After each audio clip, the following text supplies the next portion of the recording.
Mm, all right, like I said, what's up, y'all? Welcome to the Ultimate Credit Repair Guide. Any type of things that you need off of your credit report, you're going to learn the entire process on how to remove everything, including getting paid for removing everything in this presentation. So let's get started. So tonight, we're going to be talking about three simple things. It might seem really simple and short, but it's a lot to cover. So we're going to go over the entire credit repair process from start to finish, where I'm going to give you three disputing methods. There's way more than three, but that's like the main three that everybody uses that actually work. And then we're going to go over some credit laws, you know, in order to get paid for those removals, like I was saying. Nice. So the you can screenshot this, just for your records, stuff like that, because we're going to be going over all of the different parts of this process. So basically, the credit repair process from start to finish is first you want to get a copy of your credit report and make sure it has all three bureaus on it. So you don't want to get a copy of your Credit Karma report, or you don't want to go to Experian and only get your Experian report.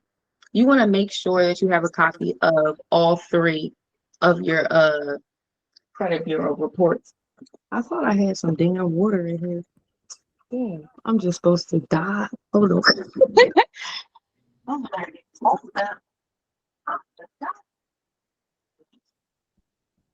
Hmm. I don't like when you can like hear my lips smacking and stuff. I just think it's weird. Anyways, as I was saying, the second step in the process is to analyze that credit report for inaccuracies. So I'm pretty sure if you're here, you already know because you got to take something off of something. So we already know there's inaccurate information on our credit report all the time. Even if you think there's nothing wrong with it, there probably is 99.9% of the time. So right after we find all the inaccuracies, we're going to go ahead and freeze/opt out of our secondary data furnishers. Let me know if you know what a secondary data furnisher is. You can say it out loud or in the chat. I don't care. But who knows what a secondary data furnisher is? No one? No one? I don't. Good. Okay, so a secondary data furnisher is like the credit bureau's secret weapon. So like I know some of you have tried doing credit repair or tried to dispute stuff on your own and things come back as verified and you're like, well, where are they verifying this information at? They're verifying this information with these smaller credit bureaus that specialize in reporting a certain type of information. So there's hundreds of smaller credit bureaus that will specialize in reporting every single type of account that you have. There's one for repos, there's one for evictions, there's one for uh collections, there's one for bank stuff, bankruptcies, stuff like that. There's one for public records, employment information, just the list goes on and on and on and on. uh if you want a full list of those, I believe you can look in my Instagram bio or my link tree at the bottom in the free resources. There's supposed to be a link to the full list of data furnishers straight from the CFPB website. So if you ever need a copy of that, it's over there. But long story short, you want to go and opt out/freeze those secondary data furnishers from accessing your information. Why? Because once they share that information with the credit bureaus, the credit bureaus can only use the information that they get from these secondary data furnishers. They don't speak directly to your creditors, like, directly. So you have to make sure that I'm sorry, I was trying to listen my. So you have to make sure that you stop them in their tracks when they're going to verify this information. So what you can do is you can either opt out, which means that you're permanently denying them access to your information altogether, or you can freeze the data furnishers, which means you're temporarily denying them access to accessing your, personal information. So depending on what works for you, you can either freeze or opt out. Some will only give you the option to do one or the other. So we're going to go over that in a later section. But just so you know, just to recap, secondary data furnishers are just smaller credit bureaus that help the larger credit bureaus verify your information. So the next step in that process is you want to actually start the disputing process not with you know, not with just sending out disputes. You want to actually attack both parties at the same time. So what I mean by that is some people only send their disputes to the credit bureaus and then they wait to 30 days for a response, and that's doing a lot. So nobody feels like doing all that, right? So what I personally do is, which has been working very well for me, is I will not only send a dispute to the credit bureau, but I'll also send a dispute directly to the creditor that I am disputing the account for. So what I mean by that is the cease and desist letter is basically a letter saying that, hey, I'm not trying to contact you about any, I don't want you to contact me about any debts anymore until you can verify this debt is mine. I don't want you to contact me at all about it because we don't even know if this is my stuff. Long story short, you want to send that to the creditor because whoever has the account on your report, that's where the information is coming from. You want to say, hey, stop reporting this stuff. They're not allowed to report anything that's currently in dispute anyway. So if they deny you, that's another violation for you. Now, on the credit bureau side, right, they have debt validation letters. And with the debt validation letter, that's basically asking the credit bureau, like, hey, what steps did you use to put this information on this credit report? What information did you use to verify it? Can I see the information that you use to verify the information on my credit report to make sure that it's accurate, because I don't feel like it is. So basically, you send the debt validation letter to the credit bureaus asking them to validate the debts that are on your credit report because you don't feel like they're valid or accurate. So once the creditor gets the cease and desist and the credit bureau gets the debt validation letter, both of them don't really have much of a choice in the matter, which we're going to get into how slimy and grimy these people is later. But basically, they don't have a choice in the matter whether or not they want to remove it until they respond. Some of them will try to stall either way. They try to say, hey, this doesn't sound like you. You wouldn't say stuff like that. You don't know no better. It's basically what they're saying. So they're basically going to try to stall and, do all that fancy stuff that they do to not have to do that on the first try. So don't get discouraged if it doesn't work on your first try. Obviously, these are criminals. No criminal in the world is just going to admit what they did on the first try. If I asked you if you robbed me and you actually robbed me, you're not going to be like, oh, yeah, I did. Sure. No, that's not a thing. So we have to catch the criminals and back them into a corner, basically, and make sure that they don't have a choice but to remove the account and but to do what we demand them to do. So I start off with the cease and desist and the debt validation letter. I send them both off at the same time. The creditor gets the cease and desist letter and the credit bureau gets the debt validation letter. We'll go into that a little bit more. I'm sorry, I did not see what you just said in the chat. But right after that, you want to choose your disputing method, right? So your disputing method, right, you want to ask them their method of verification for the debt validation letter. So I'm sorry, my throat all fucked up. But you want to basically ask the credit bureaus, what methods did you use to verify this information? Can I see, the chain of command of this information, basically, to see if all of the things can remain accurate through the entire process. So you want to send that to the credit bureau, send a cease and desist to the creditors, and they should not be contacting you. Make sure in the cease and desist, you let them know you only want to be contacted in whatever form of contact works best for you. I like to say email because that saves me a lot of mail. I ain't got to wait, you know what I'm saying? Whatever you want to do, email, fax, phone, mail, whatever works best for you. As long as you have something documentable, you have something like a paper trail to like make sure that, everybody sees that we got this, you know what I'm saying? Email is good because, I can see that I got the email. My email account can see that I got the email. I can make up an email from them and send it to myself. So, that works too. But next thing you want to do is choose your disputing method to send out your disputes. So we're going to go over 3 different disputing methods today. That is factual disputing, Metro 2 disputing, and we're going to go over consumer law just a little bit. Not going to get into it too crazy today because I have there's like 5 different classes we got to do just for that. But And I think I already did one on YouTube. I don't know if anybody was there for my YouTube one, but check my YouTube channel for my administrative process one. And we're going to go over consumer law a little bit more in another class.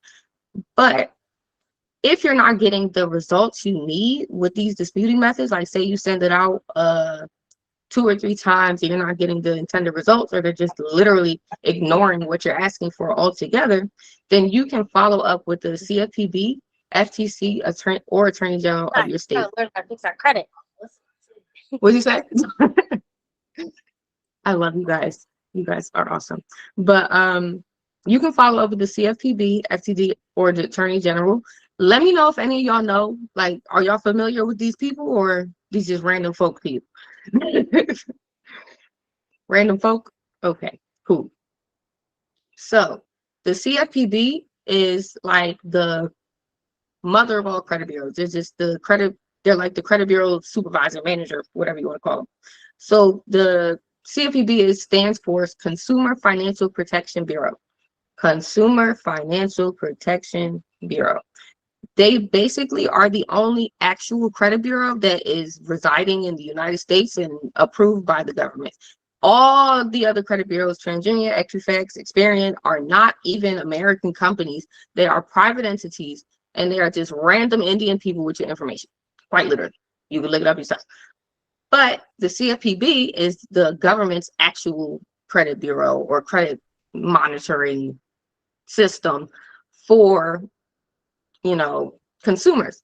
So eventually, I think the government is moving towards like eradicating the 3 credit bureaus altogether, but there's a whole bunch of legalities in that. And they're trying to make CFPB be the one credit bureau that you're going to have to go to. But until that happens, they still manage all the other smaller credit bureaus, including TransUnion, Equifax, and Experian, and all the secondary bureaus under them. So if you're not getting the results that you need, you can go to the Consumer Financial Protection Bureau and file a complaint with them saying, hey, I sent this letter out. I'm trying to make sure that my credit report is accurate. They're not cooperating with me to correct these inaccuracies. Like, I need y'all to let them know. I need them to respond to the stuff in my letter. So CFPB is basically going to say, hey, why are not responding to the stuff in her letter? That's basically all they do. If you're not getting the results you need from them, you can go to the FTC, which is the Federal Trade Commission. The Federal Trade Commission is the ones that actually made the laws in the first place for consumers that the credit bureaus actually have to uphold. So you can go to them and say, hey, they're breaking this law, they're breaking that law, they're breaking that law. That's basically like going to, I don't want to say like going to the cops, but they like the cops for the credit bureaus. If that makes sense. So like, whatever laws they broke, you want to go to FTC and say, hey, these are the laws that they broke. I have proof that they broke these laws. Here's the proof that they broke these laws. You can just add your letter as proof. Like, I sent this letter, I didn't get the result that I wanted from the letter. That's all the proof you need. And you can file a complaint with the FTC. Once you file a complaint with the FTC, you can also file a complaint with the Attorney General of your state. This does vary from state to state, but you can literally just Google Attorney General of my state. You should get their website. If they don't have a website, then you can like email them. But find their email or find their complaint part and file a complaint with them as well. Because what the Attorney General of your state is going to do, they're the ones that enforce the state laws for the credit bureau. So there's state-specific laws that the credit bureaus have to, uphold in order to do business in that state. And then there's federal laws that the FTCs uphold to do business in America, period. So basically, we just going to go get them in trouble. If they're not listening to me, then I got to go get you in trouble. You know what I'm saying? So once you file a complaint with the Attorney General of your state, they're going to say, hey, we got your complaint. We're going to, do an investigation, stuff like that. This, that, and third. That's going to put a lot more pressure on them to do what you demanded them to do in your letters. So you want to be very, very, very specific with what you want them to do. Not just, hey, you did this, hey, you did this, hey, you did this. You have to do this for me. You have to remove this account. You have to block this report. You have to only contact me by this means. You have to give me all of these methods of verification. Whole the whole shebang. So after that, we're going to start the administrative process. If you so choose to. It is optional, I guess, but I don't feel like it's optional because don't you like money, right? Yeah, everybody like money. So like this is the part where you start demanding compensation for these violations that they have on your credit report. So say for example, uh matter of fact, let me actually just show you. Oh, never mind. But, say for example, you have two different you have an account reporting on TransUnion with one date, and you have an account reporting that it opened on a different date on Experian. That's already a violation because it has to be accurate across all three bureaus. So if it's not accurate across all three bureaus, then you can, of course, request for them to remove that account because, all of them have to report fairly and accurately, regardless of, who they is. So moving on to the how to get a copy of your credit report. Freeannualcreditreport.com. Oh wait, no. Annualcreditreport.com. I'm sorry. Those are the ones that you can get your credit report for free. I think they're doing like a promotion where they're letting you get your credit report instead of once a year, they're letting you get it once a week now. So if you need, free copies of your three bureau credit reports, you can go through them. Just keep in mind, since they are ran by one of the credit bureaus themselves, I think, something like that. Since they're ran by one of the credit bureaus themselves, they'll use the information that you put in there to go back and try to verify the information on your credit report.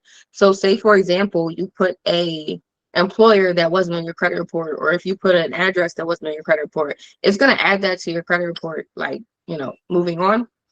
And that might work either in your favor if you're trying to like remove a whole bunch of accounts tied to an old address, or it might work against you if you add an old address that got a whole bunch of accounts on, so just be mindful. Whatever you put on that application to obtain the copy of your credit report is going to basically end up on your credit report eventually. So I also put Credit Dino here.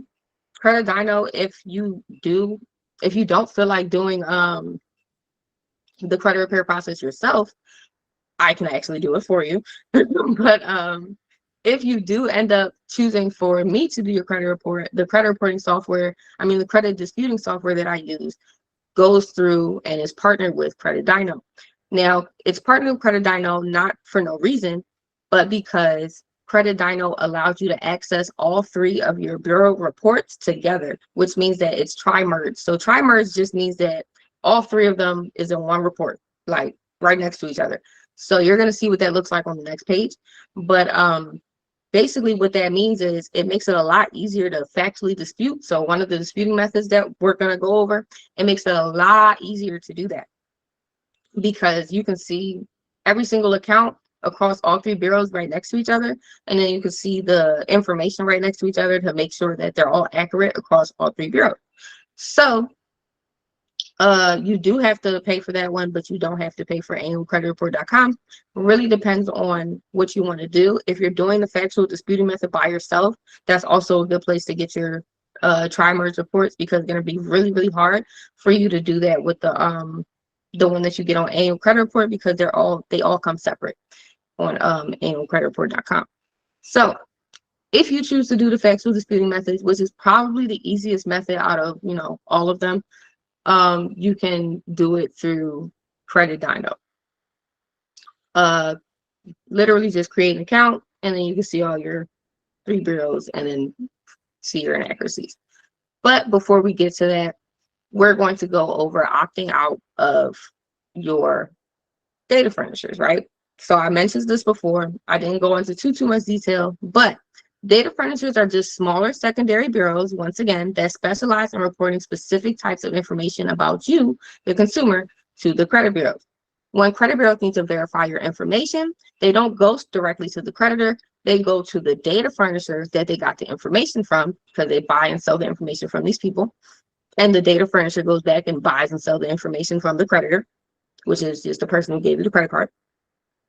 And when they go to verify this information on your credit report, they have to go through the data furnisher. If they can't access the information that, you know, is from the data furnisher, then they don't really have any way to verify the information. So they're just gonna use another stall tactic, basically.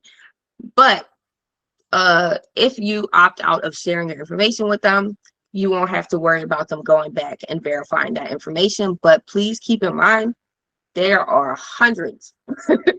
When I say hundreds, I mean a lot.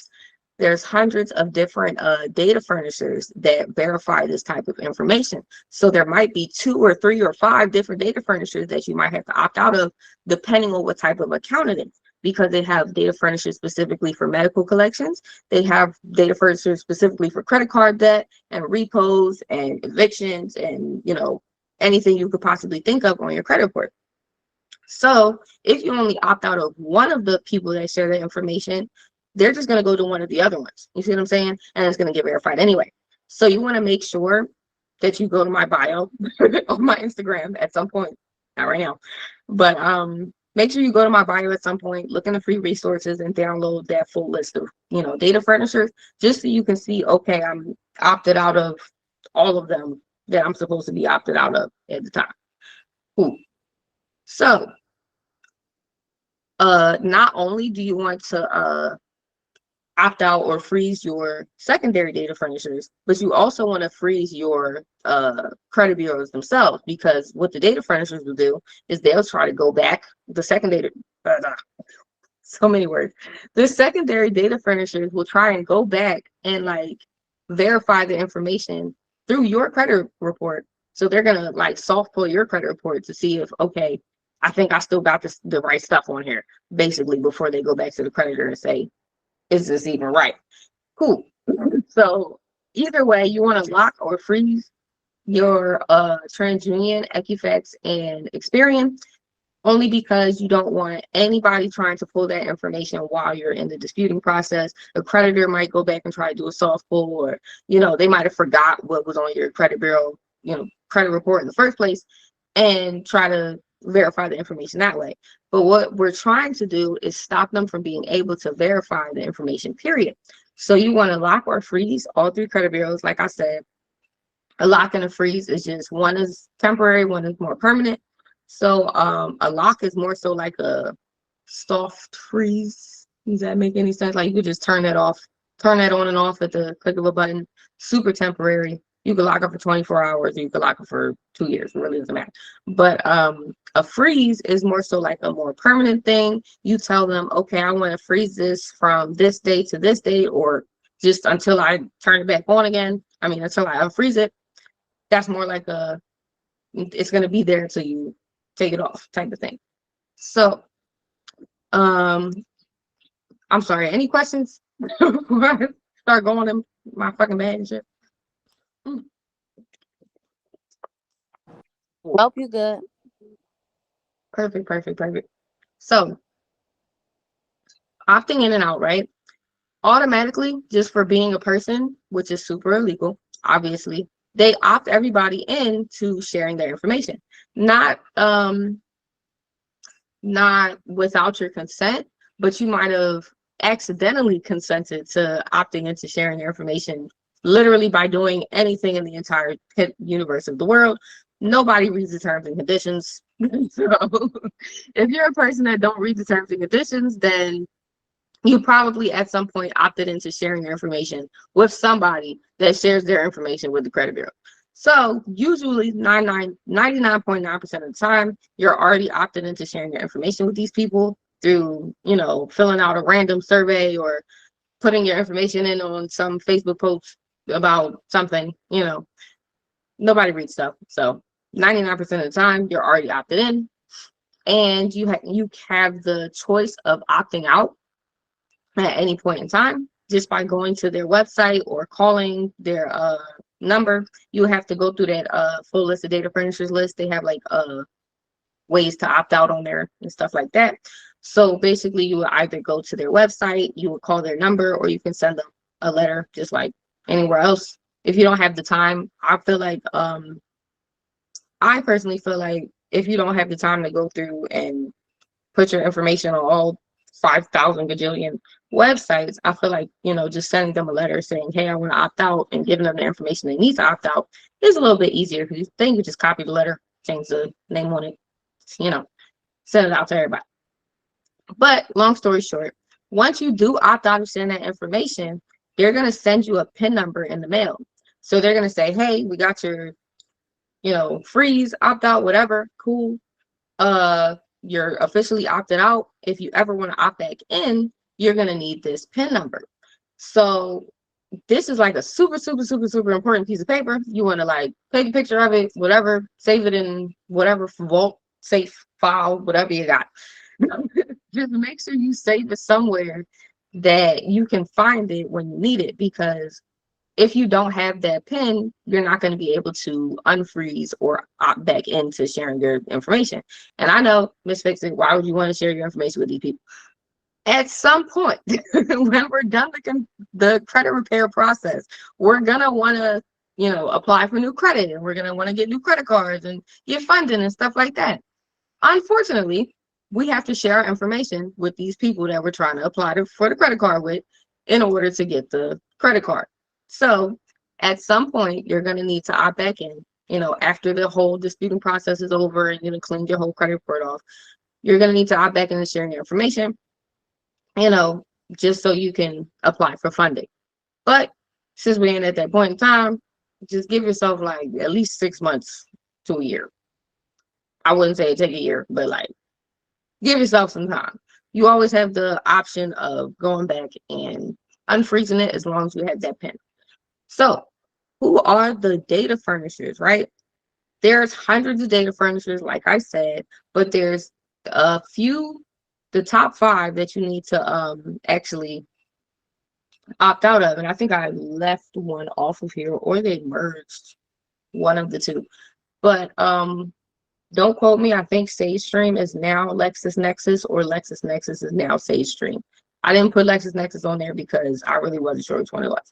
But ARS, SageStream, CoreLogic, Innovis, and CheckSystems, if you're planning to apply for credit. CheckSystems only does banking information, but sometimes, like, say if you're going to, open a new bank account or something like that, and you have problems opening bank accounts and you want to dispute that information, you will go through CheckSystems to, kind of be able to open bank accounts again. So say if you had, I don't know, if you're like most Black people in the hood and you then got scammed by one of these people that said they could turn you $20 into $20,000, you're going to have to go to CheckSystems to get that overdraft off of your CheckSystems report, because CheckSystems is who all the banks use to verify that you're, worthy of having a bank account.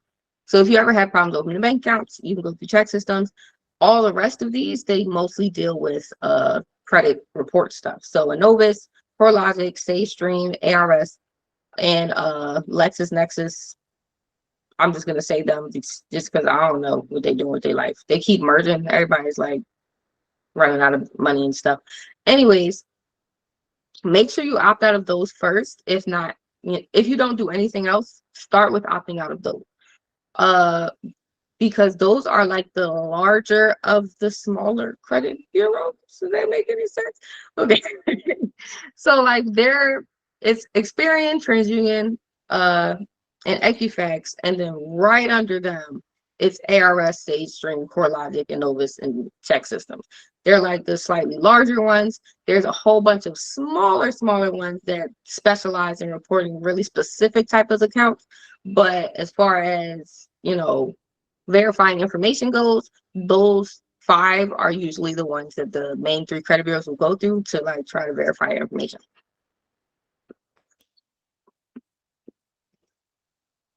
So just in case you didn't hear me before, opting out of data furnishing can stop you from obtaining credit. So like if you do try to apply for something while you're opted out of sharing your information, you will get denied. Literally not because of you, not because of your credit report, you might have forgot that you froze something or opted out of something, but that's going to result in you automatically getting denied, regardless of what your credit is, regardless of what's going on. Because if they can't verify your information, they have no choice but to not deny it. So make sure, you're opting back in. Once again, can't stress this enough before you go and apply for credit. Anybody got any questions about that? Cool. Let us go. So this might look a little crazy right now because I'm sure you've never seen your credit report like this, but this is the part where you're going to analyze your credit report for errors. So if you go on Credit Dyno, or if you go on Smart Credit, Identity IQ, My Free Score IQ, all the little credit monitoring thingamabobs, so many of them. I know y'all got at least one of them if y'all care about your credit, right? Anyways, if y'all go on there, your credit report is going to usually look like this. And this is really good for factual disputing, because factual disputing is just saying, hey, this isn't the same information that's being reported to TransUnion on Equifax, or hey, Experian, the information you're reporting is different from the one that TransUnion is reporting. So as you can see on here, all three of these credit bureaus are reporting the date of last activity as completely different dates. Already that's inaccurate. Already that should result in the entire account getting removed. Now, the more of these that you find, the more it solidifies, your account getting removed. So you can look at things like the date it got opened, the date it got opened. You can't open the account on 2 different days. Obviously, somebody got to be lying. So you can literally, just like I did right here, take a screenshot of your 3-bureau report and just highlight all the inaccuracies and send that to the credit bureau saying, hey, like, what's going on here? Everybody's supposed to be reporting the same information. If not, it has to be removed. I'm not saying that they're not going to call, I'm not saying they're not going to stall you out of that one. Like I said, please don't expect anything to work the first time around. If you do, God bless you. But all I'm saying is make sure that you are staying on their ass about it. Make sure you're sending follow-ups every 30 days. Just don't, get deterred in the process of them bullshitting you and stalling you out. Long story short, you can also look at the date of last activity, like I said, because that usually doesn't match either, because they usually get their information at different times. So the date of last activity rarely, if ever, is matching, but it's supposed to match because, on your credit card, your day of last activity is only 1 day. Like, you can't use it 3 different times.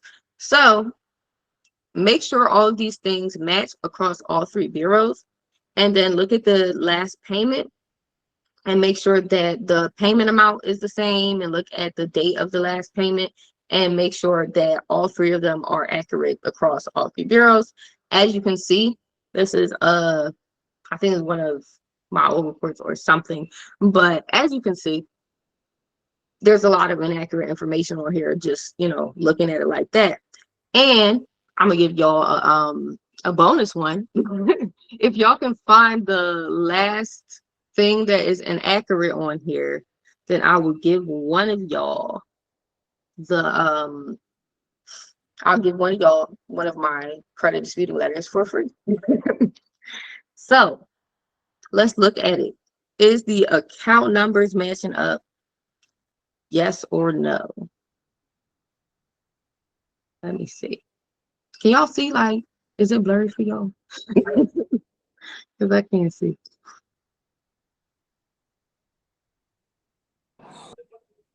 They match. Cool. So Thank right under that, is the high balance the same across all 3 you. credit No, bureaus? Equifax is off. All right. Okay. See. You done found it already.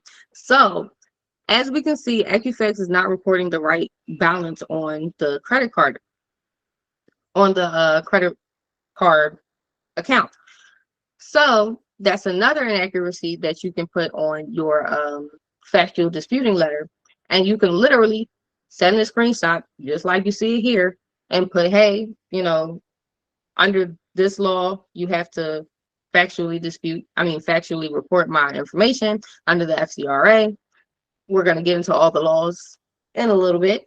But long story short, once you see your credit bureau like this, it'll be a lot easier for you to find those inaccuracies and, stuff that they got going on there.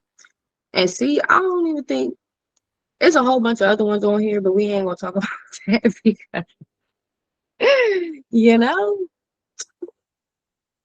I just don't feel like getting into all of that. So after you get things removed, that's a good question. I'm sorry. That's a good question, Jay.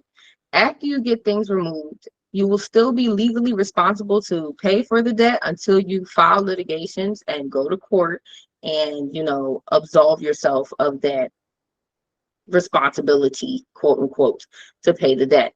Depending on how you do your disputing process will depend on whether or not you're still responsible for that debt. So if you do factual disputing, this is great for getting it off your credit report quickly, but it's not, like you didn't do anything with the actual creditor themselves to say, hey, this isn't my debt. Hey, I need you to admit that this isn't my debt and stop contacting me about this debt. You didn't go and follow an administrative process and say, hey, this is not my debt, or, I don't take responsibility for this debt. You have to prove that I take responsibility for this debt in some type of court. Court can start in the mail. You don't have to go like literally to a courthouse. Nobody has time for that. But basically you starting the administrative process and you setting your demands and saying, hey, if you don't give me this, if you don't give me this, if you don't give me this, then I'm not responsible for this debt. If you go through that process, you will no longer be responsible for the debt legally. And, then you can get compensation for them even alluding that you were responsible for the debt, if that makes any sense. Let me know if it does. So, just to recap, factual disputing is literally just disputing all the inaccurate information that is not the same across all three of your bureaus. You can use these to your advantage to remove anything off of your credit report, from collections to repos to student loans. Don't matter. Factual disputing, if they're not reporting the information accurately, then it has to be removed. This goes for your name. This goes for your address. This goes for your employment. If they're not reporting all three of those things across all the credit bureaus the same, they have to remove that information. So you can apply that to whatever you want in your credit report. I would just literally go and get my credit report from Credit Dino or any of the ones I just mentioned, and just go through that whole highlighting process and just send that out as a dispute. You can literally either, I don't know if they let you, do they let you add pictures? I can't remember if they let you add pictures on the online portal version of like Experian, XFX, Treasury, because you can dispute online as well. But if they let you add pictures, then you can do that too. So don't quote me. But cool. So to start the disputing process off, we had talked about the cease and desist letter and the debt validation letter. And I talked about how the cease and desist letter goes to the to the creditor, and the debt validation letter goes to the credit bureau. So this is just a very short synopsis of the cease and desist letter. It can be this simple if you want it to be, or it could be as difficult as you want it to be. Long story short, it's either going to be real cut short and simple. It could be 5 sentences. Say, hey, stop contacting me about this debt until you verify this debt. That could be the whole cease and desist letter. It really don't have to be that deep. Or, you can go into super detail and be like, hey, only contact me via email. I also want you to send me the whatever you have to verify that this debt is mine. You can literally put the cease and desist and debt validation letter together and send it to the creditor, yourself. It's really up to you. You don't have to like send 17 different letters if you don't want to, but at some point you're going to have to ask the creditor to validate the debt anyway. Usually you can just put that in another paragraph on the cease and desist letter. But for the credit bureaus, You can send them a cease and desist letter as well. It just doesn't work as well, in my opinion, because they're not even American entities to be falling under federal law. So they try to use that against you a lot.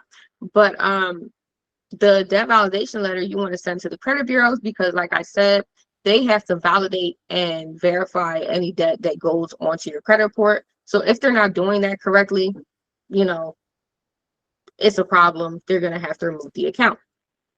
So just to recap, you guys can read through these and screenshot these if y'all want to.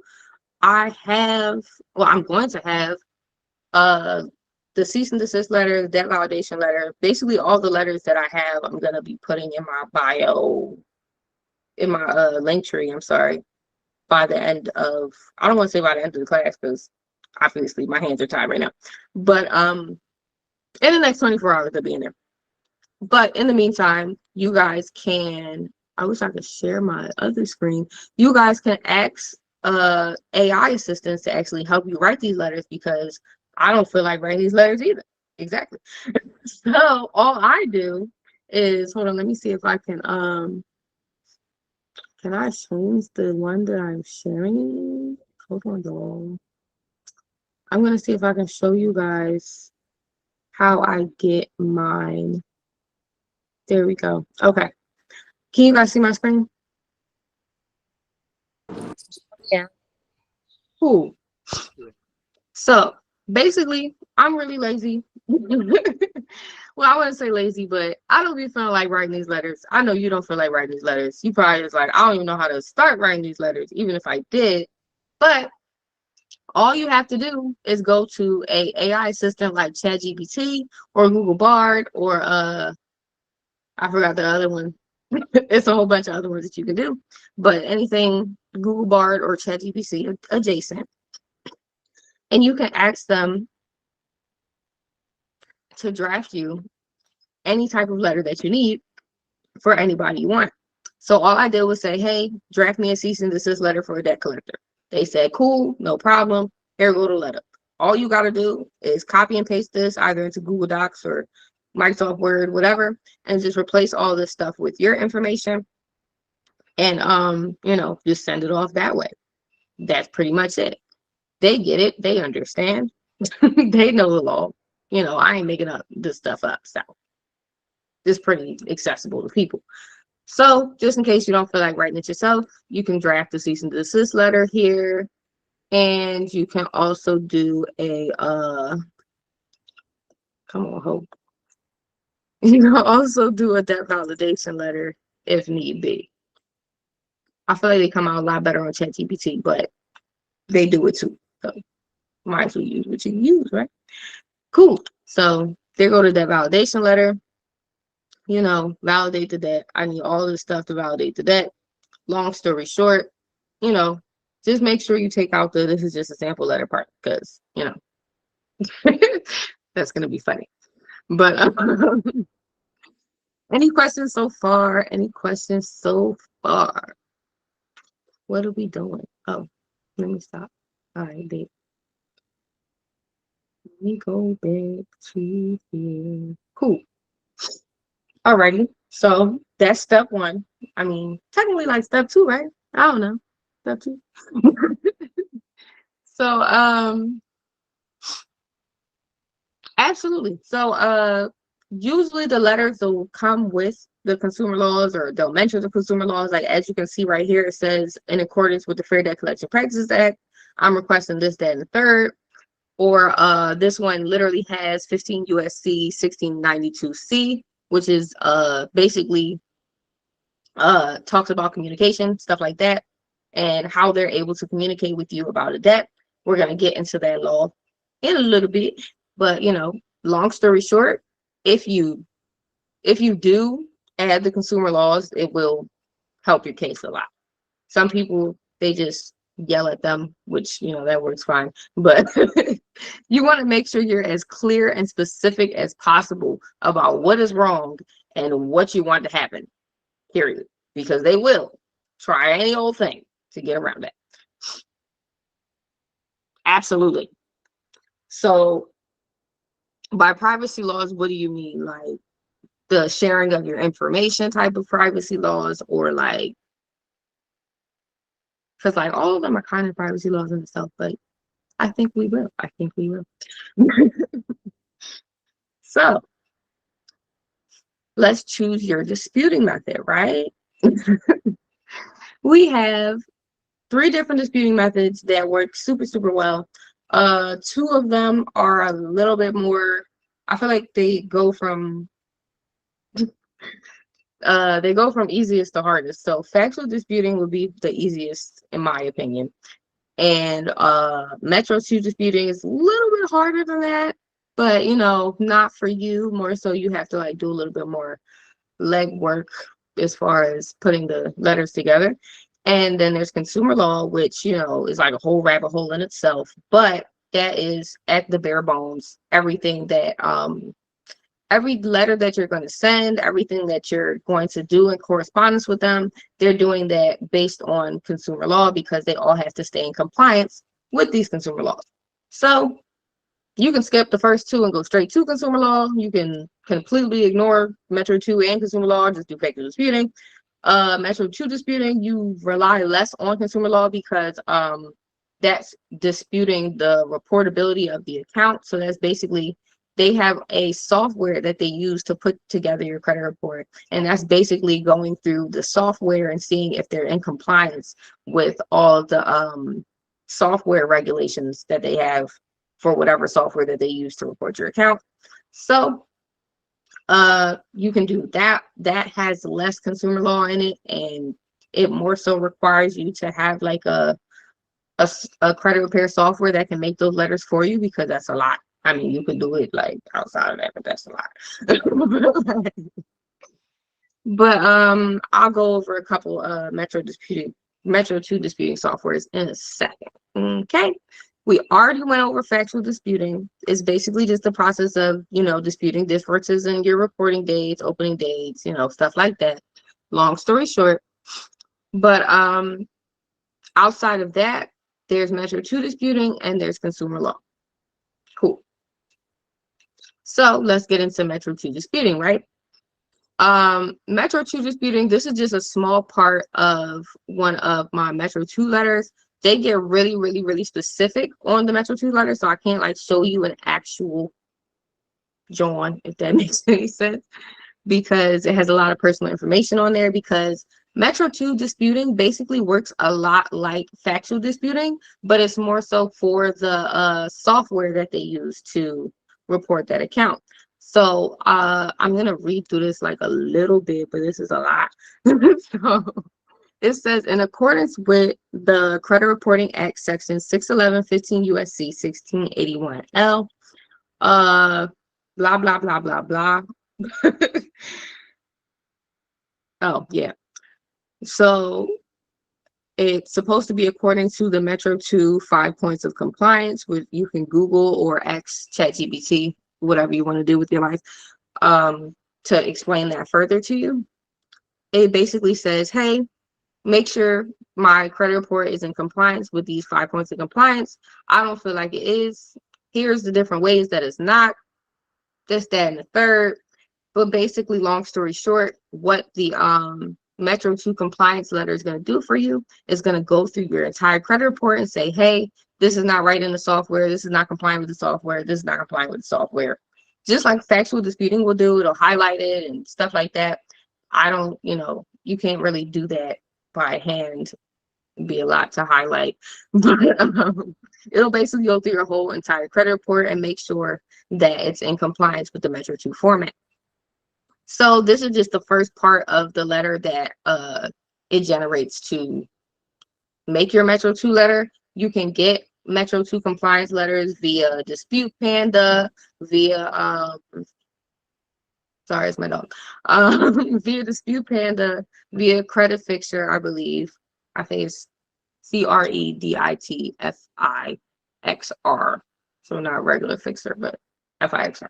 Anyways, Dispute Panda, Credit Fixer, and my personal favorite is Prodigy Surge, but that's more so for like credit repair organizations. So if you don't plan on doing credit repair for other people, then that might not help you too much. But you can use it for yourself as well. So all three of these softwares, Dispute Panda, Prodigy Surge, and Credit Fixer, they do Metro 2 compliance disputes. So all you would have to do is put your information in, and they would generate the dispute based on your credit report, and then you can send that off.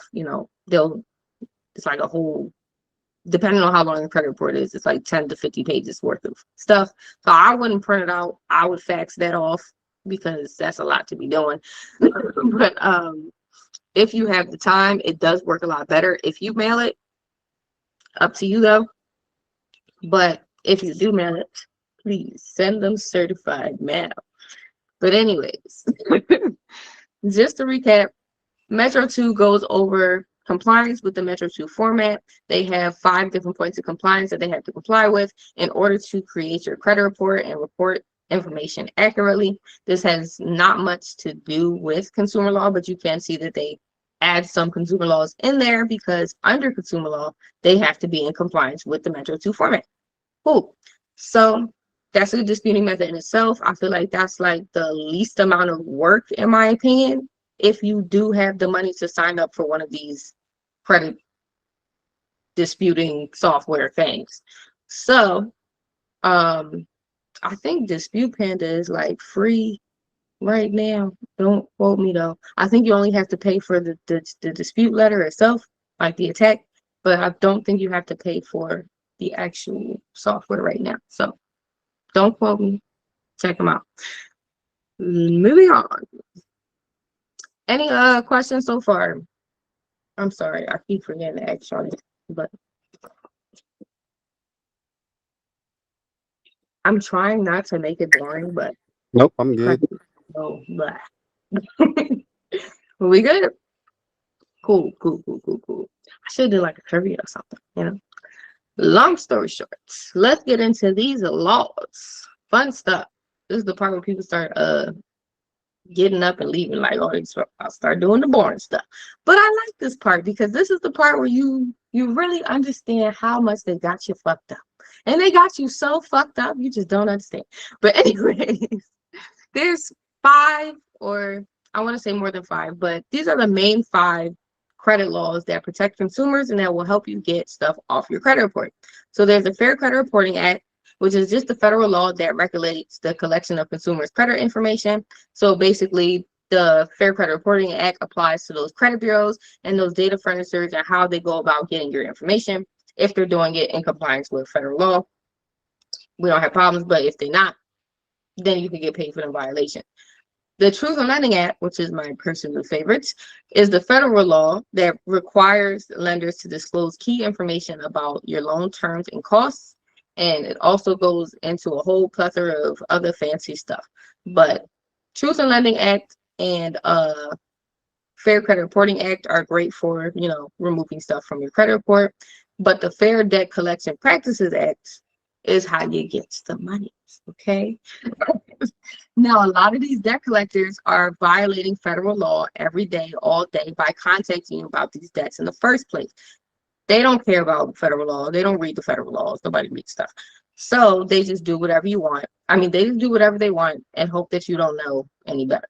Long story short, the Fair Debt Collection Practices Act eliminates abusive debt collection practices from debt collectors. So basically, that just means that if well, I'm about to go over the laws anyway, but that basically just means that these debt collectors can't make you feel any type of negative emotion about any type of debt that you've ever had. So if it has ever even remotely stressed you out, they are already in violation, if that makes any sense. So the Consumer Credit Protection Act just requires lenders to disclose the actual cost of borrowing money. They also require them to not discriminate against people, stuff like that, similar to the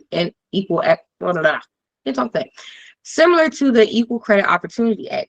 That's literally just the same thing, but it just prohibits credit discrimination on the basis of race, color, sex, marital status, age, or religion. So, for example, we have a lot of issues in our Black community with being denied credit People don't think it's because you're black, but it's like a whole gerrymandering. They'll deny everybody in a certain zip code because they deem the zip code really ghetto, type of racism thing going on. So that's where the Equal Credit Opportunity Act comes in.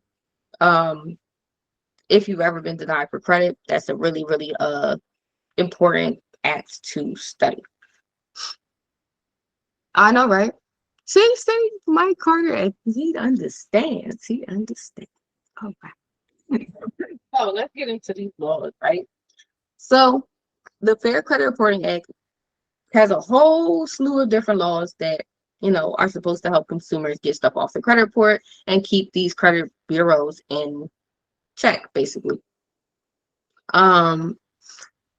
We have the first one we have is blah, blah, blah. Why can't I talk today? Dang. Anyways, my personal favorite one is why I put it first, because literally just this law by itself, you would just throw this law at them 50 times and they'll remove everything off the credit report. But 15 USC 1681B, permissible purposes of consumer reports, right? The credit repair agencies must furnish your credit report only under these circumstances. Keyword, only under these circumstances. They must either have a court order. They must either have you, the consumer's prior written consent on paper, signed somewhere saying that, hey, I give you permission to report this to my credit report, or they must only do so to assist employers or government organizations, stuff like that, with approving you for credit. And even in that, they still have to have your prior written consent to do so, because when you apply for these things, you give them your consent to obtain your credit report. So permissible purposes of consumer reports is really important, because a lot of people don't realize that they quite literally cannot report anything that you don't want them to. If you did not give them the express permission to report this account, it cannot be on your credit report. And that's basically all 15 USC 1681B says. If you don't want it on there, it ain't got to be there. Long story short. Moving on to 15 USC 1681G, which is basically just saying that they have to tell you all the information in your credit file without any cost to you. So TransUnion and I think Experian are really, really good for like trying to make you pay to see your credit report, and that in itself is illegal. That in itself is a violation, and you can get paid just off of that violation alone. So if for some reason you send them mail or you call them or I think they have text now. If you do any of those things and they try to get you to pay to see your credit report more than I think they give you at least one free one a year, and then it's up from there. I don't know. But if they try to get you to pay for it and you haven't obtained your credit report that year, then that is a violation. You can use that 15 USC 1681G to basically just say, hey, I need you to give me my damn credit report and stop playing with me. I went through this for a really long time with TransUnion, actually, because I don't even know. Like, I tried to get my credit report from them, and they were saying that like I had some type of block on my thing, and I had to call. And even when I called, they were saying, "Oh, well, we don't know why we can't find your consumer report." And I'm like, "Well, if you can't find it, you can just take everything off, right?" You know what I'm saying? So, like, I don't know, but they be trying everything under the damn sun to not give you access to this messed up consumer report until they go and fix whatever they done broke on there. So don't give them the satisfaction. Make sure you hold them accountable for that. But if they don't give you that, they also need to give you a copy of your state's rights. A lot of people don't know that too. For all the federal consumer laws that they have a state version in your specific state that you're going to need if you're going to go to court with these people, because unfortunately you can't use federal law in district or local court. So if you do have to end up in court with any of these people, or if you do end up filing litigations or whatever, you will have to use your state laws specific to your state to take them to court until you can get that case into a federal court, which you can do, but depends on how fancy you want to be with it. Anyways, long story short, they have to disclose all of your information to you and make sure that that information that they're disclosing to you is accurate and fair. 15 USC 1681C basically just says that they can't report any account that's more than 7 years old. They also have to disclose what factors are affecting your credit score the most. So you should know exactly why your credit score is the way it is. It shouldn't be any discrepancy in that. And they also have to notify you if you have conflicting name information or address information or stuff like that. If they don't give you any type of notice about that, saying, hey, this information isn't, matching up, can you verify this? Then they're in violation for that too. So this is literally just to add to your list of violations to get them for. But long story short, Fair Credit Reporting Act goes like that. Now, the Truth in Lending Act, which is, it's my favorite act in the world. This is my favorite act because they are very specific with the types of things that can and cannot be reported and the types of things that creditors can and cannot do. This has less to do with the credit bureaus and has a lot to do with the specific lender or creditor that you got the account from. So my favorite law, and we're going to go way more into depth with these laws because, we got to do a whole class. It's on Truth in Lending Act by itself. But my favorite law of all time, well, second favorite law under permissible purpose, because that's my baby. That'll get everything off your credit report, I'm telling you. But I know, right? Oh, see, you should have been here for the first live. You should have been here for the first live. We went over the credit. We went over the social security cards, the debit card. We went over all of that stuff, man. We went through the whole administrative process. But that live didn't end up in the Facebook group for some reason because I had to do it on YouTube. Whole thing with that. Long story short, you can search how to remove anything off your credit report in the upper echelon on YouTube, and you'll find that whole lot. But long story short, the right of rescission is basically just saying that all consumers have the right to rescind their application and completely reverse the credit transaction after getting the loan or the credit card or whatever. So basically it says that consumers have the right to cancel certain types of loans within 3 business days after closing, commonly known as your right to rescind. Lenders must provide these consumers with a notice of right to cancel. I know you've never seen that fucking paper, but they must provide you guys with a notice of right to cancel that clearly explains their right to rescind the loan. This notice should include the deadline for exercising the right and the instructions on how to do so.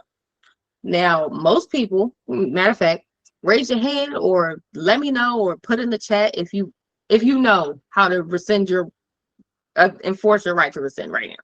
I'm pretty sure there's 0 people. Oh, Mike, you don't count. I'm just playing. But 99% of people, except for me and Mike, obviously, because we Googles out here. It's like, no, I ain't no Google. But 99% of people don't know how to rescind their application. They don't give you the notice of right to cancel with your application, even though they're supposed to every time you're extended any type of loan or credit in general. But usually they don't. Usually. Oh, see, I was getting to that. Anyway, so you can use this right of rescission, right? You can use this to get the down payment back on your car. You can use this to get your I've seen people actually use this, not this specific one, but there's one right under this that's specifically for mortgages, and you can use that to get the down payment back on your mortgage. You can use that to get the title for your car in your name and without having to do much of anything. I'm sorry, my dogs are like, I don't know. Anyways, but you can use that to do a lot of different things regarding loans. These are mostly for loans. I think there's like a certain different clause that has to do with credit cards, but for your loans, for your auto loan, for your house loan, for your installment loans, if you have to put anything down for that, you're not supposed to be putting these down payments on these cards anyway. Why? Because you're not supposed to put a down payment in order to be extended credit. You can't basically what they're saying is you can't pay to get extended credit, if that makes any sense. So if you had to put a down payment for your car, you are owed that back, as well as your title, just for your inconvenience. If you had to put a down payment on a mortgage, that's a different law, but it's basically the same thing. You are owed that back because you cannot put up cash in order to be extended credit, if that makes any sense. So moving on from that, we're going to go into a whole different class about that. But if you want to do your research on that and get your down payment back on your own, more about it too. So let's move on to timing of payments. This is another favorite of mine because this law alone can help you remove all the late payments from your credit report. Why? Because a creditor must never treat a payment on a credit card account under an open-ended consumer credit plan as late for any purpose. They're not supposed to be reporting these payments as late anyway. So the fact that you even have late payments on your credit report is a violation in itself. Okay? So you're going to use 15 USC 1666B in a dispute letter saying, hey, I have late payments on my credit report.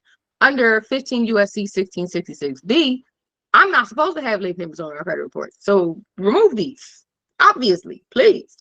So obviously, like I said, criminals going to be criminals. Niggas going nigga. But they're either going to say, oh, okay, cool, no problem. Or they're going to say, you sure about that?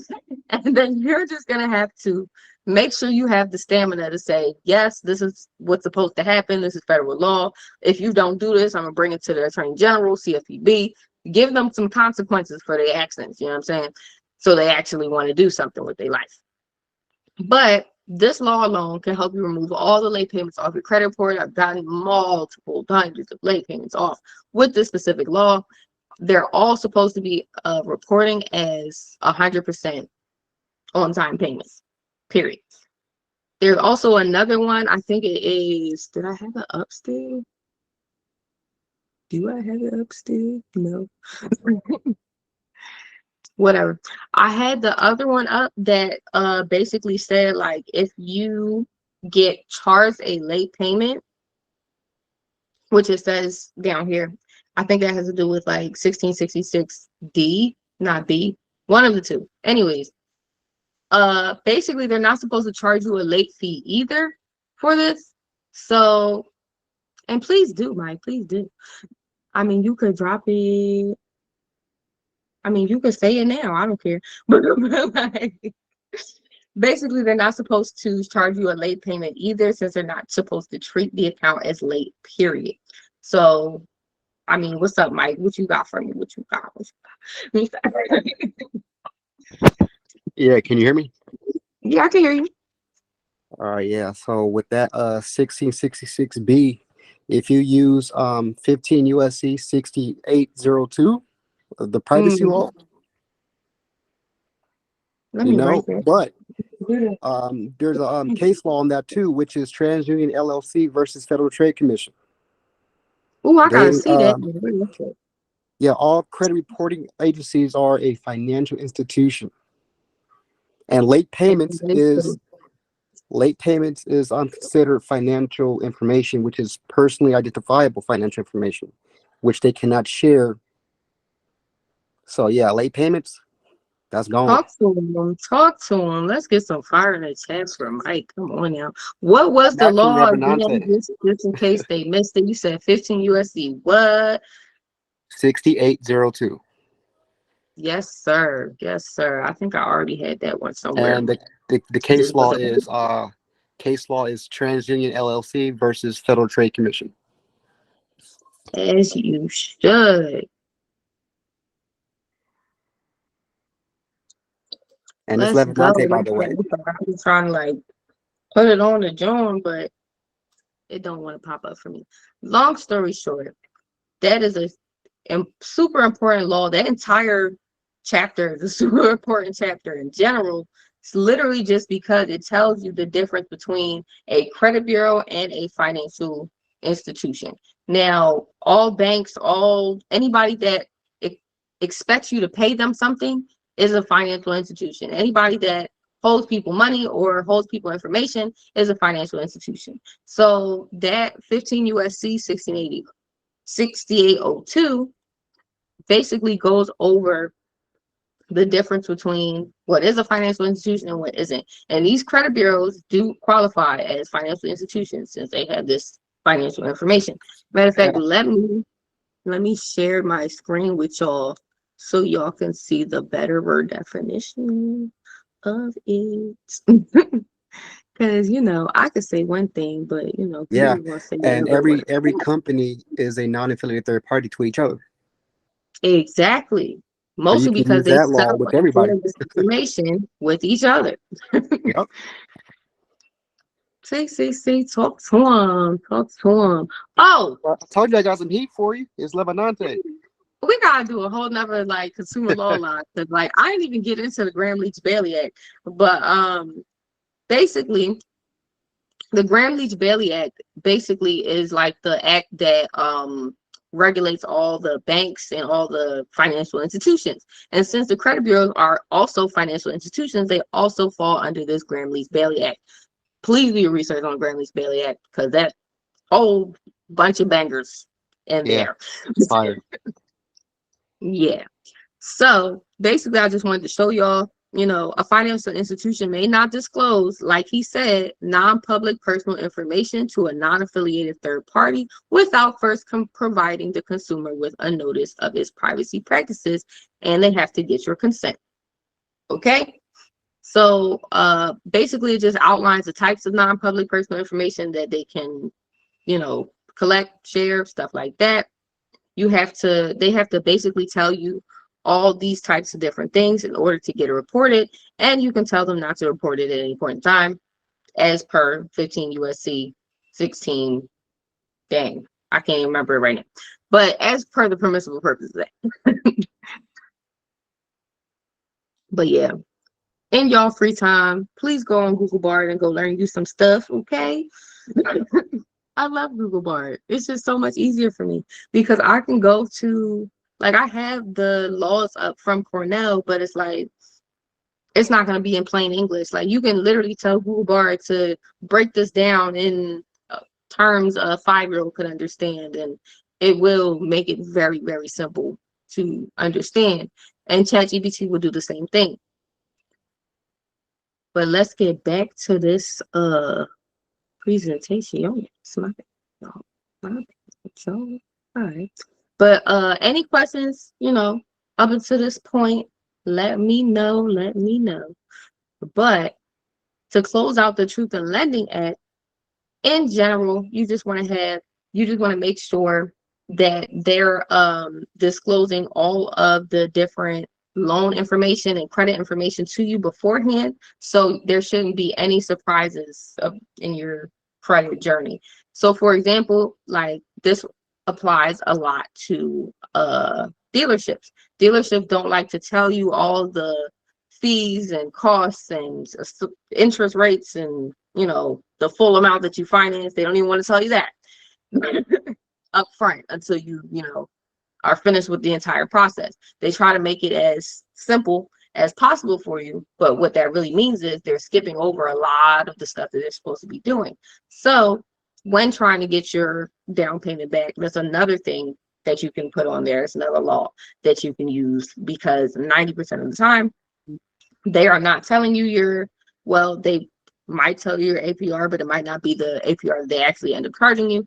They're not telling you your fully financed charges for sure, because if you get charged any type of late payment or any type of outside payment that isn't included in your original finance charge, then that's automatically a violation. That's why they can't charge you late payments in the first place, because in order for them to charge you a late payment, they would have to add up or assume that you were going to be late at some point in time and then charge you that in advance, if that makes any sense, because you can only pay for what you agree to pay for on that paper. You're not supposed to pay $1 more than that.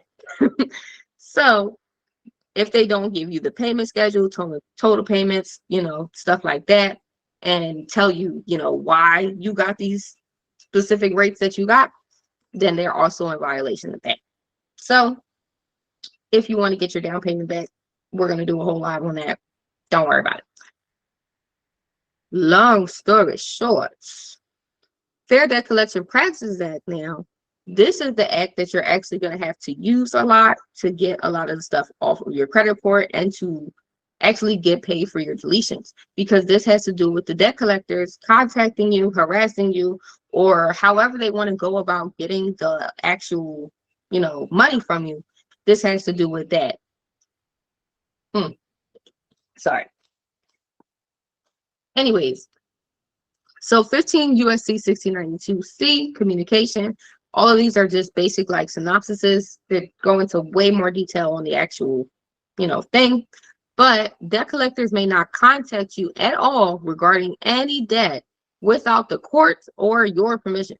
I forgot to say yours too, but without the court's permission or without your permission. So if you did not give the debt collector permission to contact you, they cannot contact you about that debt. So if you get a random phone call from some random people, from some random debt that you didn't even know you had, that is also a violation. Or if they do not explain that they are a debt collector prior to asking you about their violation over the phone, about that debt over the phone, then that's a violation. And they cannot contact you at any unusual place or time. Can anybody tell me what an unusual place or time is? Anybody know? Yep. Go ahead, bro. Go ahead, bro. Anytime that you deem as unnecessary to contact you, that means anytime. Has no Exactly. limitation. Anytime is an unusual place or time, because if I didn't expect you to call me, then this is highly unusual. That's all I'm saying. So, thank you so much for pointing that out. You, the consumer, get to define what is an unusual place or time to be contacted. If you was in the middle of cooking and a debt collector contacted you, that is an unusual place or time. If you was in the middle of walking out the door, if you was on the phone, it really does not matter. Any time that you were not comfortable with being contacted is an unusual place or time. So that's like $3,000 just for you, just for existing. You know what I'm saying? So, and I say $3,000 because you can get $1,000 per violation of any of these credit repair. I say credit repair of these consumer law acts.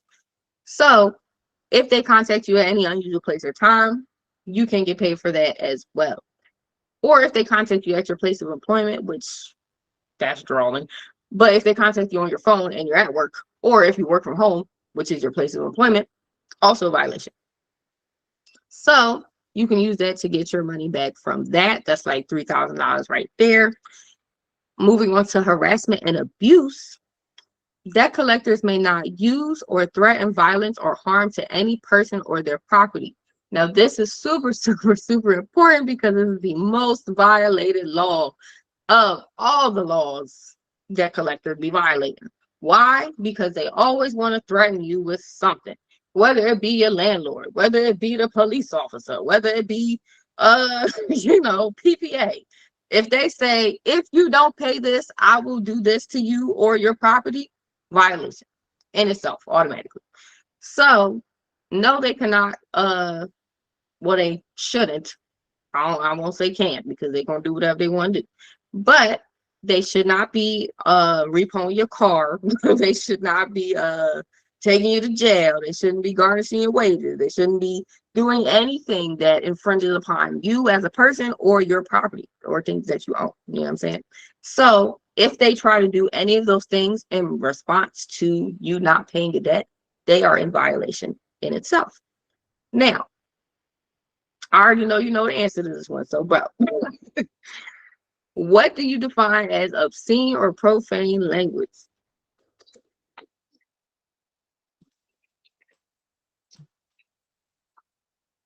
Are you talking to What do me? you? Oh, anybody. I'm saying, what do y'all define as obscene or profane language? Well, anything. It could be, just by them saying you owe this amount. So absolutely. So it doesn't have to be any curse words. It don't have to be no like nothing too crazy, like you better pay me, bitch. You know what I'm saying? It ain't gotta be like that. But anything that makes you feel any type of fear in your heart, anything that sounds even remotely like a threat, anything that says have to or must or anything like that is like obscene or profane language, because you can ask me, but you can't make me do nothing, is all I'm saying. So whatever you see in your letters that says you must do this or you have to do this or this, that is obscene or profane language, because now I'm considering that a threat. You know what I'm saying? You saying if I don't do this, this is gonna happen. I feel like, something might happen to me if I don't. And if I feel like something might happen to me if I don't pay this, then I'm being threatened. Now I'm being harassed. Now I'm being abused. Now you get it. So they also may not cause your telephone to ring with the intent to annoy or harass you. Now, like I just said, what is considered harassment? You asking me about this debt is considered harassment in general. You asking me about anything that you haven't verified as mine, harassment. That's all I'm saying. If I go up to a random person on the street and say, hey, $50 right now, I'm gonna be, they can take me to jail for harassment, because do I know you? No. Am I asking you for money? Yeah. You see what I'm saying? So if they cause your telephone to ring at any point in time and say, hey, I'm calling you about this debt that you owe, that you got to pay me, and how you want to pay it, you're harassing me. Pretty much. And that's what we send the cease and desist letter for. So they can stop this harassment and stop this abuse before they owe me more money for these violations. Every single time that they call you, every single time that they text you, email you, send you mail, all of those count as separate violations. If you have every single piece of paper that they have ever contacted you with, or every single phone record that they have ever contacted you with, you can get paid $1,000 for each of them, all of them. There's old, I would say old people.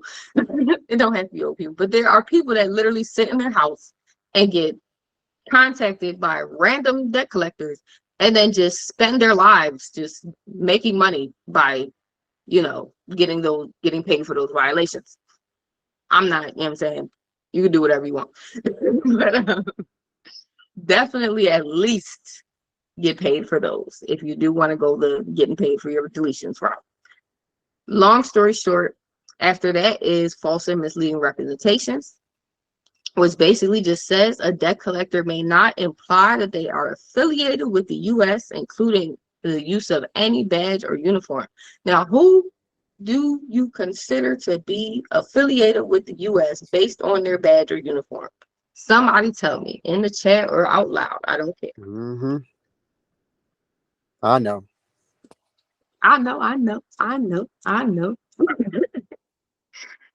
But yeah, basically, uh, if you have ever seen a police officer or I don't know, court people, for any person that has a uniform and says, hey, I'm doing this on behalf of the government, violation in itself.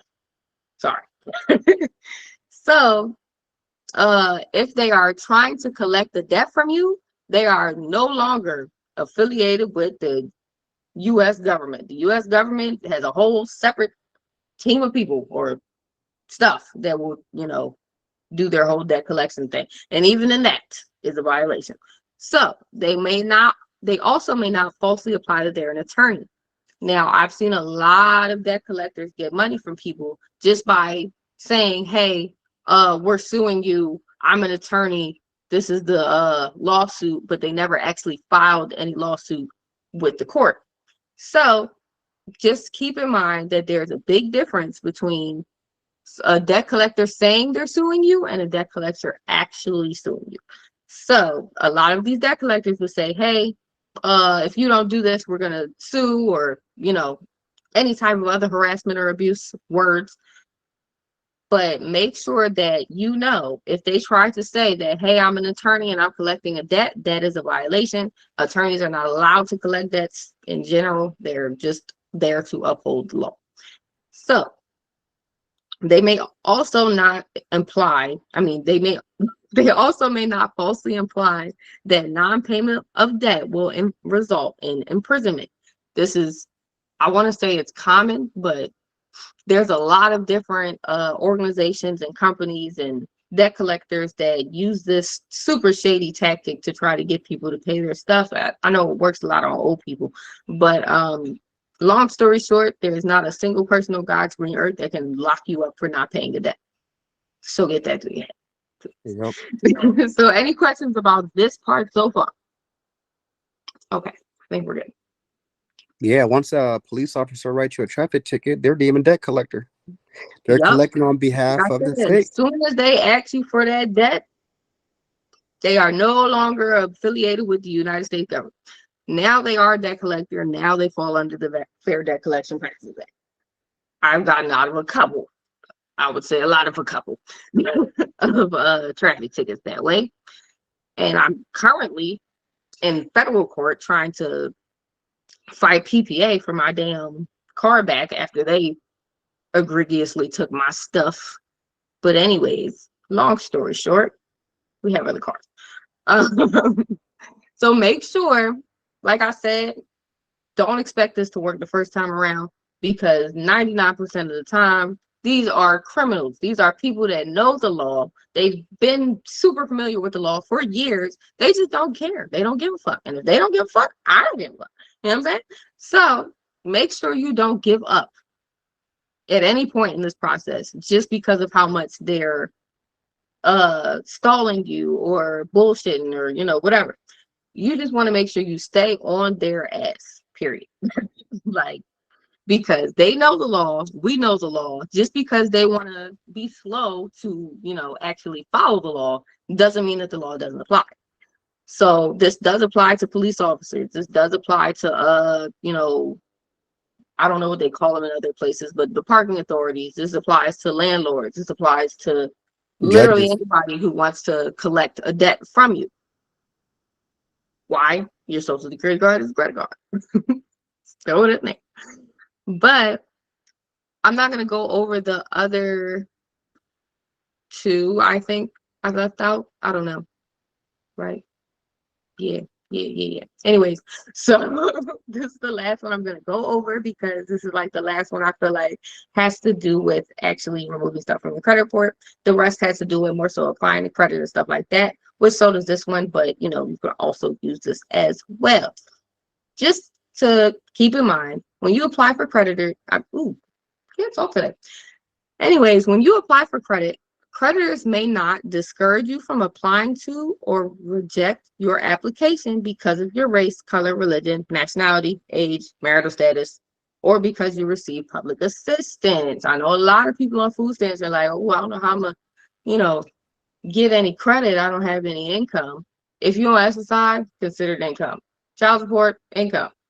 Like I said in the next one, alimony, income, disability, all that, pensions, income. Any type of money that's going into your bank account should be considered as viable income by any uh you know credit organization or lender or whatever. So they're not allowed to deny you because you're on SSI or disability or child support or anything like that.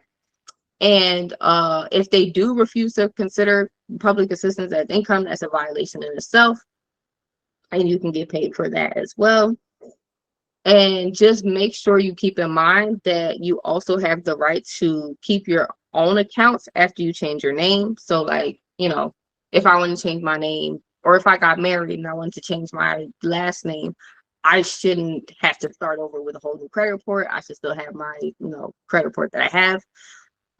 You also have the right to know why your application was rejected. So they have to send you that, rejection letter. And then you can actually use that adverse action letter to get that's a violation in itself. We'll talk about that later, but you can actually use that adverse action letter to get the account or credit card that you were trying to get anyway, without having to go through all the hoops, because they're supposed to tell you exactly what you need to fix on your credit report first, and then they're supposed to give you at least 30 days to remedy that without you having to go and get a hard inquiry again. So say for example, I applied to Chase and Chase is like, nah, I can't take you with these 2 late payments on here. And I say, okay, let me go hurry up and take these late payments off of my credit report.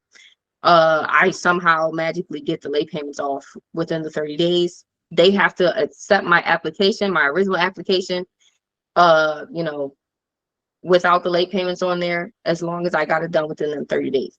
So I shouldn't have it to get any extra hard inquiries because I got denied, if that makes any sense. So you also have the right to learn why you were denied or offered less favorable terms when you applied, and apply again with no hard inquiry, like I said. Any questions about that before I move on? Because that's all the laws I'm going to be going over. Any laws do y'all have questions on? Well, I'll just piggyback off of that. When you go into the definitions of credit, you'll see that it's a right, and so they can't even deny you for exercising a right under that chapter. So there you go. Can't be Credit denied is for. not your option. But yes, like I said, whole credit repair live just for that. I wish I could like show you guys like, where was you at for the first one, bro? We would have loved it. Anyway, I know, but right? we like in the first live that I did, because I just wanted to get that out the way, that we are consumers. We do have the right to credit. We Right. Our social security card is a credit card, all that great stuff that you and I both know to be true. Hold on, my phone just started dying. But we went over all of that, and we went over the administrative process, but there was a lot of people kind of saying that they still didn't understand how to like dispute the information on their credit report.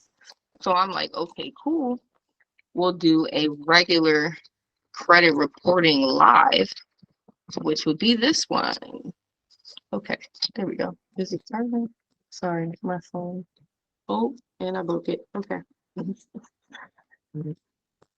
My bad. Give me a second, y'all. I'm trying to like plug my phone so it doesn't like die on me. Okay. Yeah, that's the thing. Sorry.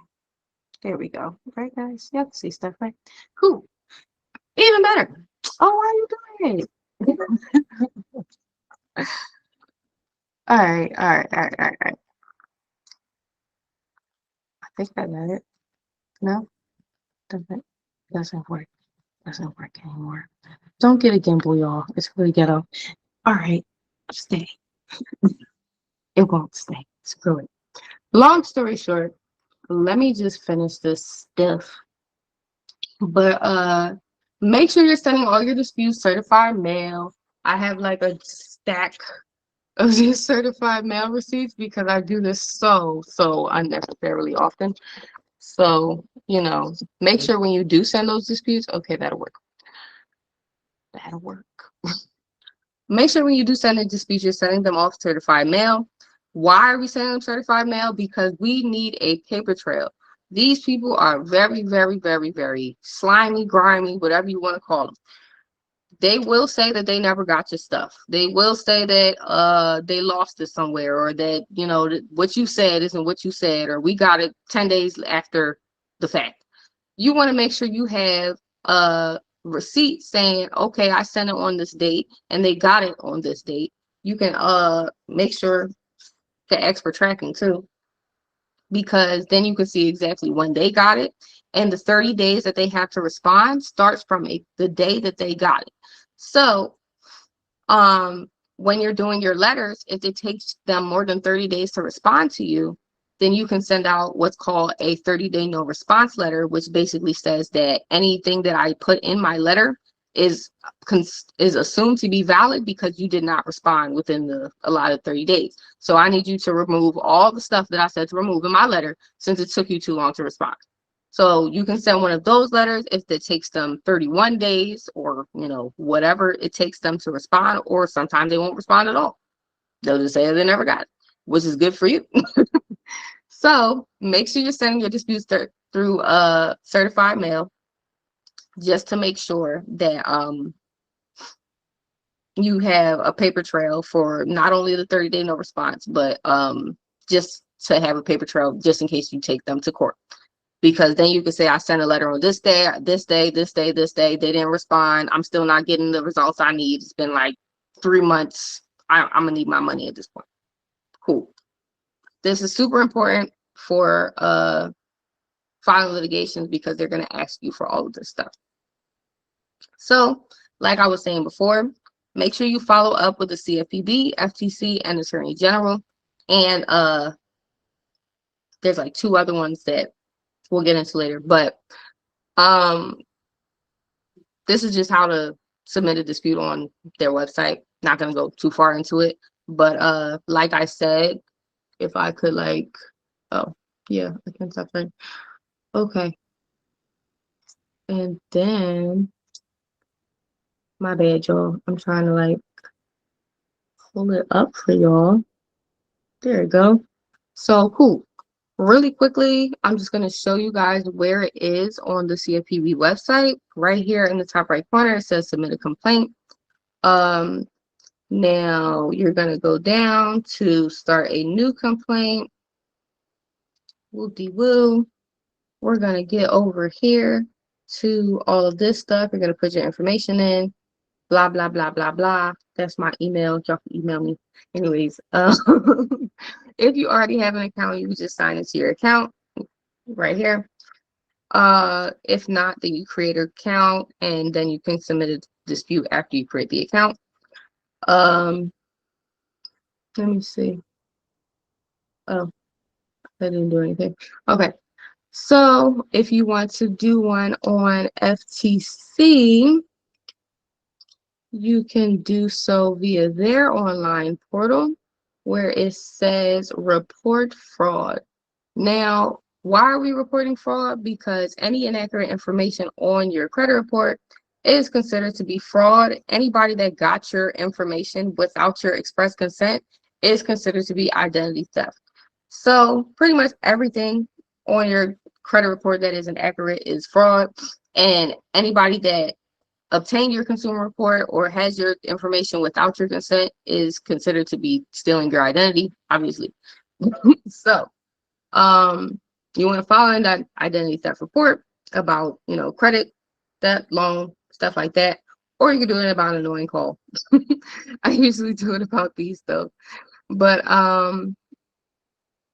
you can do it for credit repair or debt collection, which I usually do it for debt collection because I'm usually reporting fraudulent debt collection acts and stuff like that. But they're going to redirect you to the CFPB if you want to do it for debt collection. But if you want to do it for credit repair, you can go through here. So basically, did you pay or send money to these people at any point in time? Something like that. Y'all know what's supposed to be in here for y'all specific situation. Not gonna go too far into that. You put the name of the company down here. If you remember the agent that you talked to, you can put their name in there too. You don't have to. It's not really mandatory. But this is the part where you can either copy and paste your letter that you sent to them to explain what happened, or you can just give like a short synopsis of what happened, and they'll let you add stuff from there. But basically, long story short, it's going to ask you if you want to add any additional information after this and ask for a couple more of your stuff. I don't think it's going to let me continue without putting anything in here though. But yeah, so it did. Oh, excuse me, I got me. Anyway, so this is where you're gonna put in your personal information, stuff like that. Once again, make sure you put your personal accurate information. It doesn't have to match with your credit report, just whatever is accurate for you. Put that stuff in there. Yep, I know, I figured. And then after that, they're basically just gonna confirm everything, and then you can submit your report. They're going to give you a report number to go with this, and that's really good to put on your CFPB report if you don't do that first, or vice versa. either one of the two. So cool, just to let you know how to do that. And then I would do the attorney general, but it's super different for like everybody's respective states. PA is pretty easy. They have like an online portal that you can go through. Other than that, if you can just find their email and just shoot them an email, explaining what happened and put your letter in the email, then you can do it that way as well. Long story short, there goes. Okay. But yeah, make sure you're following up on these disputes with CFPB, FTC, and your attorney general if you're not getting the results that you need, because you don't want to be going back and forth with the credit bureaus for like 6 months to a year. That's a lot.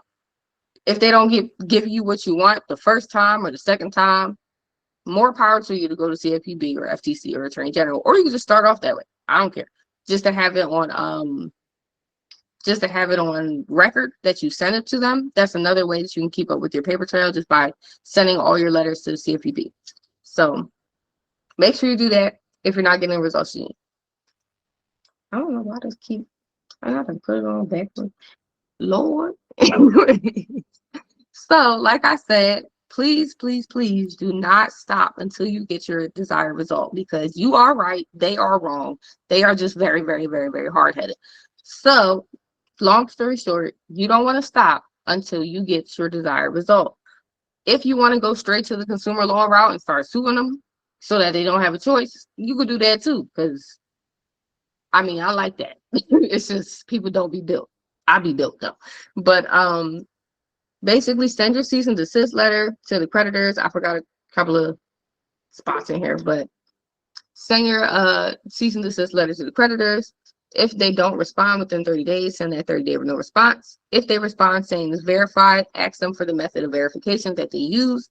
And then after that, you can use whatever disputing method that you were, going to go with in the first place, like factual disputing, Metro 2, and consumer law. If you are using consumer law, it is at this point that you would probably start the like round 3 is probably where you would start the administrative process if you haven't already. But basically you're starting the administrative process with the cease and desist letter anyway. So after that, in round 3, you'll be sending your affidavit of truth and your stuff like that. But like I said, that was in the first live. If you can find it on YouTube, then you will be a happy camper. But yes, Jay, I see your hand is up. What would you like? Do you want to unmute yourself, or do you want to put it in the chat? Let me see. I don't know how to like. Oh well, see, there you go. All right, well, you good. But basically, long story short, let me know if y'all have any questions about the process in general, stuff like that. Just to recap, go over everything that we just went through for the past couple of moments. You want to get a copy of your credit report. If somebody could put in the chat where to get a copy of their credit report, that'd be great. The person that answered my question earlier, I am going to send you that free credit repair letter that I had so promised you. But let me know if you know where to get a copy of your credit report for free. Put that in the chat if you remember.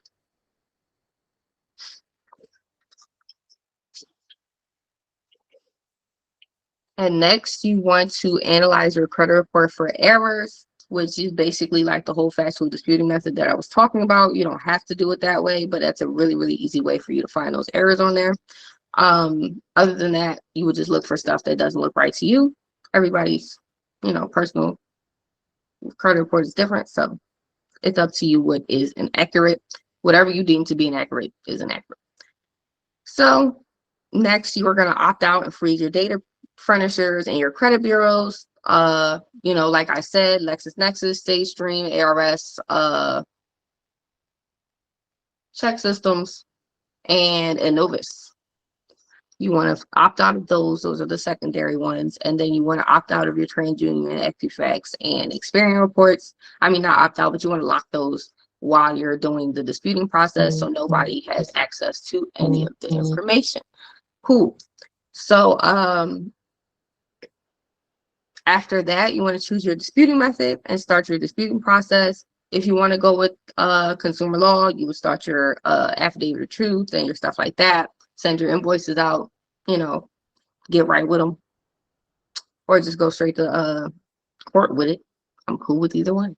But depending on how much you want to be on their asses, depending on how much they go on play with you, if that makes any sense. So you will start your disputing method right there, and then you will follow up with CFPB or FTC or the Attorney General in your state for any type of, to put some pressure on them to do what you say. Long story short, if you send a factual disputing thing and then you send that to CFPB will obviously say, hey, this isn't right. Under this law, you have to remove this, and then they're going to make them remove that account.